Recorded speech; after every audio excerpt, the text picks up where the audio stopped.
people will ask like, okay, well, how do you get to believe in yourself? How do you stay positive? Yeah, you do have a natural belief in yourself that I think a lot of people don't have, and they would say, "Oh, it's easy for Jazz because he's just confident." But some of it is DNA, because I really want to give it its due. Like my parents, like I really want like that. Just those Takhar genes. The Takhar genes. There's definitely something to it, right? However, this is me going back to what we were saying. If someone else has done it, that you can do it.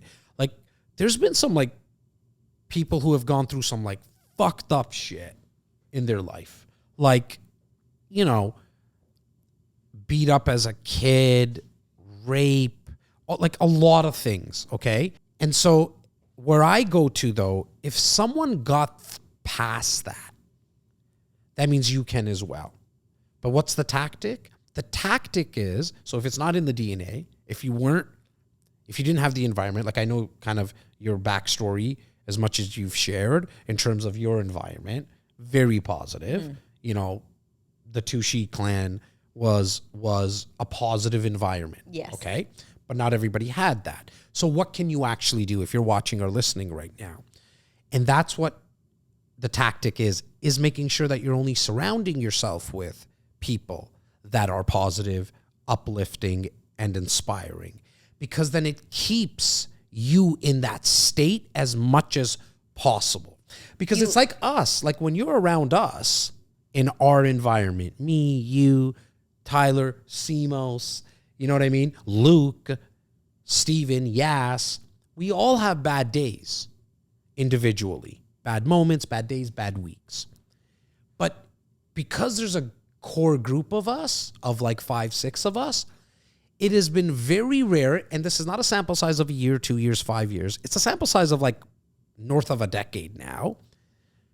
I don't think we've ever been in a time where more than 2 people have been in a negative state at the same time. And you know what's funny? We don't let the negative feelings or person of that day bring down the groups. You know, sometimes like it'll be a pile on. Right? Like if someone comes in and they're like complaining complaining about work, for example, yeah. And then the person they're complaining to work about also starts complaining about work. Like people latch on to that negativity. We're almost the opposite. It's like we give people space to be negative and to have their days, but we throw out the reminders like, remember to be grateful about this, and like, oh, well, here's something good that happened today, or let's shift the mood. And so we don't, instead of latching on and being negative with the people, we just try to pull the person out of that funk that they're feeling. And so if you're a real estate investor, I want you to continuously be listening and watching and being part of inspiring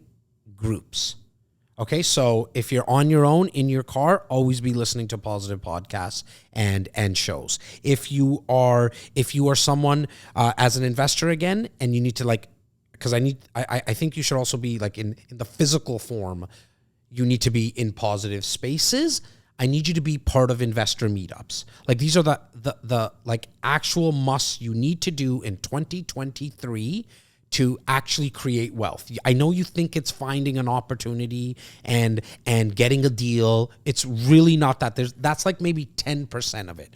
The 90% of it, how you're going to get through this market and how you're going to create wealth, and you're going to thank yourself, and hopefully you'll send us a message and say it was that episode that did it, is that you're always in meetups, like in physical forms with other investors that are actually positive and inspiring. And 99% of those meetups and groups, like investment groups, they're always in a positive and inspired. It's the environment there is always positive because they also have been through this before.